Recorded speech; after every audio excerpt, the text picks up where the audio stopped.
Can a state design death so cruelly that even the screams of the condemned become part of the performance? In ancient Greece, cruelty was not always a product of rage or chaos. It was often calculated, methodical, and disturbingly theatrical. Among the most chilling devices ever devised was the brazen bull, a hollow bronze sculpture engineered to roast people alive in full public view. Known as the Sicilian bull in some ancient accounts, this device became a symbol of Greek ingenuity turned monstrous. The historian Diodorus Siculus recounts how a craftsman named Perillus of Athens created the bull as a so-called humane execution tool. His idea of humanity, however, revealed a mind that embraced terror as a spectacle. He designed the bull to be hollow, with a side door for inserting the victim. A fire lit beneath the bull would gradually heat the bronze until the person trapped inside burned alive. Even more horrifyingly, a network of pipes transformed the victim's screams into the low, distorted bellows of a raging bull, ensuring that the condemned's agony became both the centerpiece and the soundtrack of the event. According to ancient accounts, when Perillus presented his invention to Phalaris, the tyrant of Acragas in Sicily, he was asked to demonstrate it. In a dark twist of poetic justice, Phalaris ordered Perillus himself locked inside the bull to experience the terror firsthand. The inventor was roasted alive in his own creation, dragged out barely clinging to life, and finally thrown off a cliff. Whether or not the details of this story were embellished, it captures a core reality. Ancient punishments were often crafted to terrify onlookers as much as they were to kill the condemned. The brazen bull was not simply a method of execution. It was a statement of absolute power and a warning to all who might dare to defy it. Beyond devices of fiery death, humiliation itself could become a state-sanctioned instrument of pain. Few punishments exemplify this better than raphanadosis, a penalty involving the forced insertion of a large radish into the rectum of those convicted of certain moral or sexual offenses. This bizarre and brutal punishment is referenced in the comedies of Aristophanes, the master of Athenian satire. In his play The Clouds, produced in 423 BCE, Aristophanes mentions raphanadosis as the fate of adulterers, using the threat of it for comedic effect. But the casual familiarity of the reference suggests that his audience knew of the punishment not merely as a joke, but as a real possibility. Later, ancient commentators known as scholiasts argued that raphanadosis was more than metaphor.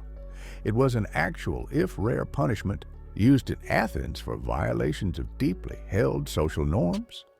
The penalty's purpose was twofold: inflict physical pain and deliver devastating public humiliation. In an Athenian society where reputation and self-restraint were treasured virtues, raphanadosis could destroy a person's standing more thoroughly than any fine or exile. It stands as a stark example of how justice in ancient Greece could be designed not just to end a life or collect retribution, but to strip away a person's dignity entirely, branding them with lasting disgrace in the eyes of their community. Yet no punishment from ancient Greece has left a deeper mark on the history of ideas than hemlock poisoning, a method of execution forever associated with the philosopher Socrates. In 399 BCE, democratic Athens sentenced Socrates to death on charges of impiety and corrupting the youth, a decision that has echoed through the centuries. When an Athenian citizen was condemned, the standard method of execution was to drink a draught made from the poisonous hemlock plant, Conium maculatum. Unlike the overt tortures found in other city-states, hemlock was seen by Athenians as a dignified end. Yet its effects were terrifying. As the neurotoxin spread, it slowly paralyzed the body from the feet upward, leaving the mind fully aware until the moment the lungs failed. Plato's Phaedo offers the most vivid account of Socrates' final hours. Calm and surrounded by his followers, he discussed the immortality of the soul until the moment he took the fatal cup. His last words were a cryptic instruction to his friend Crito. Crito, we owe a cock to Asclepius.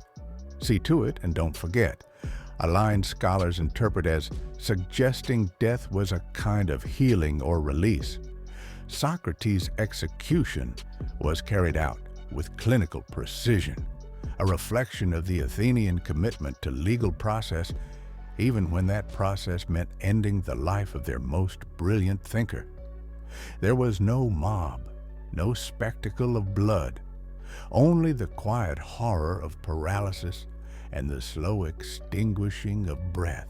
Athens prided itself on democracy and order, yet this same system could enact death with a chilling sense of calm, framed as justice rather than vengeance.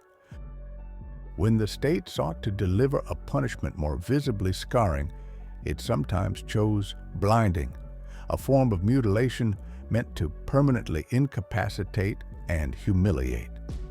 Blinding was not merely retribution, it was a tool to strip offenders of their place in society. Sight was central to participating in Greek civic life. From military service to political debate, the ability to see was bound to one's ability to function as a citizen. By blinding traitors, political rivals, or those who defiled sacred spaces, authorities ensured these individuals could never again lead or witness the life of the polis.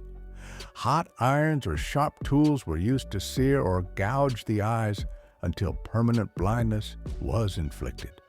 Some punishments partially blinded to disfigure rather than fully disable, a calculated choice when the goal was to shame more than incapacitate. The act was a powerful message. Without sight, one was cut off from the visual order of the city, reduced to a symbol of disgrace and exclusion.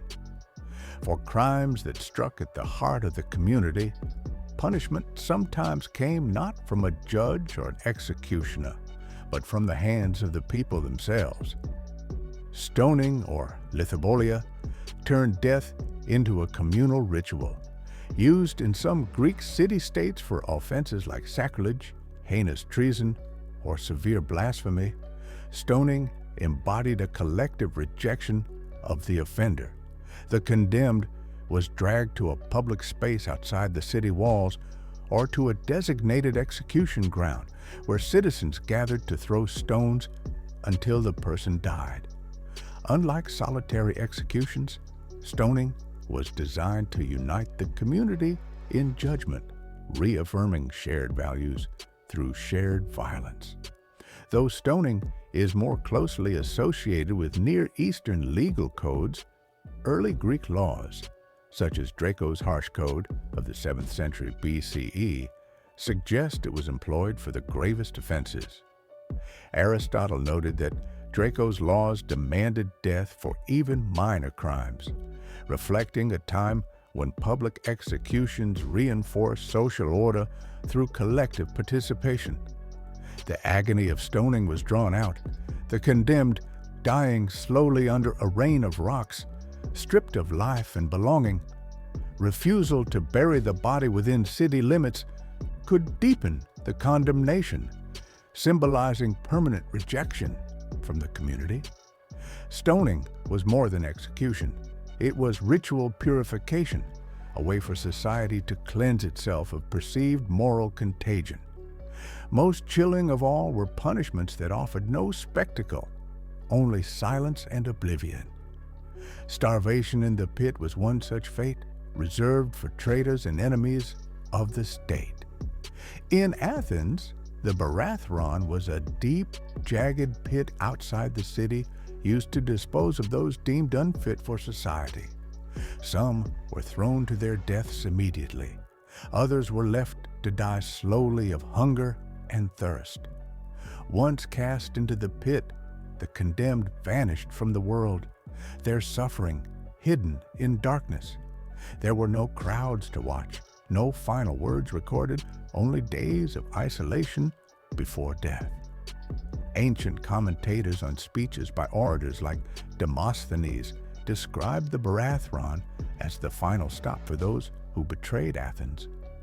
To be consigned, there was to be erased completely, denied even the memory of burial or the dignity of a marked grave. In these methods, fiery bulls, humiliating radishes, poisonous cups, searing irons, communal stones, and silent pits, ancient Greek justice reveals itself not as mindless brutality, but as an intentional, structured expression of power. Punishments were designed to do more than kill. They sought to send messages, create terror, and assert control over both the body and spirit of the condemned. They were public theater or private oblivion, each carefully chosen to match the crime and amplify its lesson. Even in the democracy of Athens, cruelty was woven into the fabric of law and order, reminding everyone that civilization's promise of justice could always give way to punishment as spectacle. What do these ancient methods teach us today? They force us to ask whether justice can remain truly just when it requires suffering so profound it becomes indistinguishable from cruelty. How far can a society go to defend itself before it becomes what it fears? As Heraclitus once wrote, justice will overtake fabricators of lies and false witnesses. But what if justice itself becomes the lie? Comment below. How do we balance the need for order with the demands of humanity?